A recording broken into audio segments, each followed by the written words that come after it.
Започнатата постапка за изградба на мини хидроцентрала на Мала река во близина на браната градче е со голем број непознати факти за локалната па и за пошироката јавност. Поради тоа неопходно е да се добијат повеќе информации за нејзината оправданост и за евентуалните негативни последици за животната средина. Ова меѓу другото беше речено на 41-та седница на Советот на општина Кочани, на која по барање на советникот Сашко Стефановски, како последна беше вметната и оваа точка во обемниот дневен ред. Всушност, иницијативата да се разговара за ова дојде откако тој на претходната седница побара писмен одговор за каква постапка станува збор и до која фаза е постапката за изградба на хидроцентралата.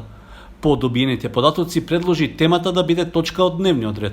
Фирмата ДИС Енергија си прави проект за изградба на мини хидроцентрала на Мала река, го доставува до Министерството за животна средина и тоа го превзема првиот чекор. И со превземањето на првиот чекор започнува нашиот проблем. А првиот чекор се обраќа до општина Кочани и бара мислење во однос на овој проект. Мислењето е дадено на 21.7.2017 година, неколку дена пред распишување на локалните избори во октомври 2017 година. Значи, фатен е последниот воз, последните денови. Значи, општината дава позитивно мислење за изградба на мини хидроцентрала.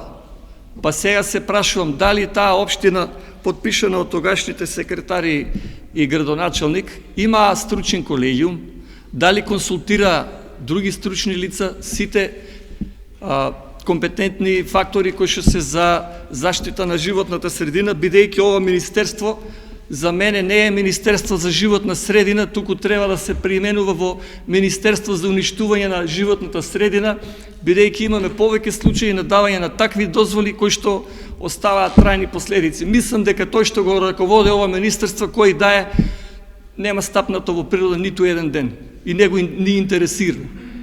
Само да се даде некоја дозвола. Стефановски додаде дека опасноста од загрозување на животната средина и последиците од тоа можат да бидат несогледливи ако се дозволи да се гради каков било објект кај браната градче, па дури да е и хидроцентрала.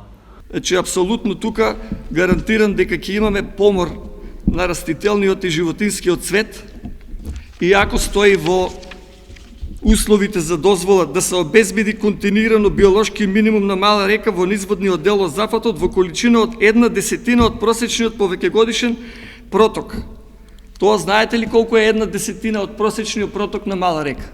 Како дома раце кога се миете, па таа водата што истекува толку е количината на вода. А реката не е само количината на вода што ја гледаме над земјата во речното корито. Тоа е еден сложен систем кој што е поврзан со подземни води. Оваа вода од 11 литри у секунда апсолутно нема ни да ја видите. Таа ќе понира 100%. Значи, нема да има никаков жив свет. Ни растителен, ниту животински. Дискусијата на Стефановски предизвика реакција кај дел од членовите на Советот, кои оценија дека неговата дискусија има и политичка позадина. Кога гласав оваа точка за дневниот ред, да допунеме дневниот ред, сметав дека нема да водиме политика, но очигледно дека тука беше работа да се води политика. Само изгледа екологијата и заштитата на животна средина во втор план. Сашко Стефановски имаше доблест и го прочита, како се вика, мислењето од општина Кочани издадено во 2017 година. Но немаше доблест да продолжи да ги чита и другите мислења. Бидејќи му е партиска задача да каже само 2017 догај и толку. Завршува приказката, граѓаните толку треба да чуат, а може овој нема да го чуат, бидејќи немаме медиуми. Идеме овака сега, Сашко Стефановски. Дали Управа за животна средина, сектор за води, дава мислење на 24.2.2020. Бидете доблесни, прочитайте ги сите мислења. Ако се бориме заедно да не оставаме трага на оваа иницијатива, дека е политичка.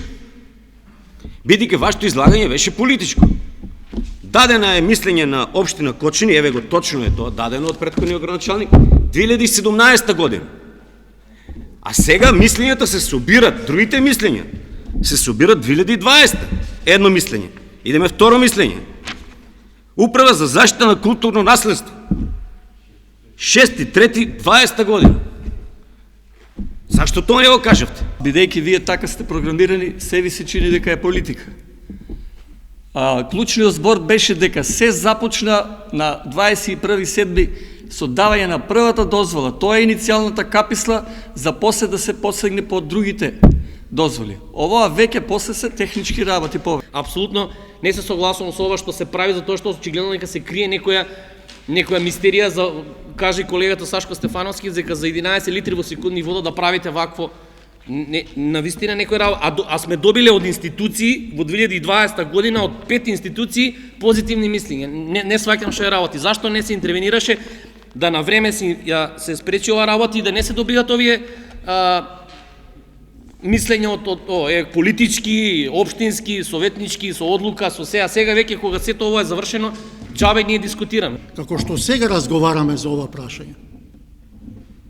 Дали е разговарано тогаш кога е покрената оваа иницијатива во 2017 година и кога некој дал согласност позитивно мислење? Од тука почнуваат сите активности натаму. Дали тоа позитивно мислење е дадено врз основа на јавна расправа која што е водена во општината и пошироко? Дали е консултирана стручната јавност? Дали е консултирана стручната, ако сакате, јавност и во општината? Дали е консултиран, дали е било тоа на дневен ред на седница на Советот на општина Кочани, како што сега разговараме по оваа точка? Значи, со негативно мислење, веројатно, немало постапката да оди така, не значи дека ќе биде сопрено, не ги знам, меѓутоа, очигледно ќе била друга постапката, а за позитивно мислење, општината е веднаш исклучена и постапките се префрлени во надлежните министерства и општината веќе нема никакви надлежности, онслед последниот чекор кој е издавање на градежна дозвола, која во колку не ја издадеме, исполнува ги сите услови, подлежиме на санкции кои се прилично високи и не сум спремен исто така да влезам во еден таков предизвик, да губам една енергија и средства кои навистина ќе бидат повисоки. На крајот од дискусиите, советниците заклучија дека немаат доволно информации за можните опасности и последици од изградбата на мини хидроцентрала на Мала река, поради што и не можат да донесат соодветен заклучок. Едногласен беше ставот дека постапката за изградба на објектот привремено треба да се стави во умирување, додека да се добијат соодветни сознанија. Заради тоа беше усвоен предлогот координаторите на советничките групи и градоначалникот да одржат средба со инвеститорот, за да се видат неговите намери. Истовремено беше побарано да се отвори пошироко дискусија во јавноста за ова прашање, за да може да се донесе соодветен заклучок, дали да се дозволи или не изградбата на малата хидроцентрала.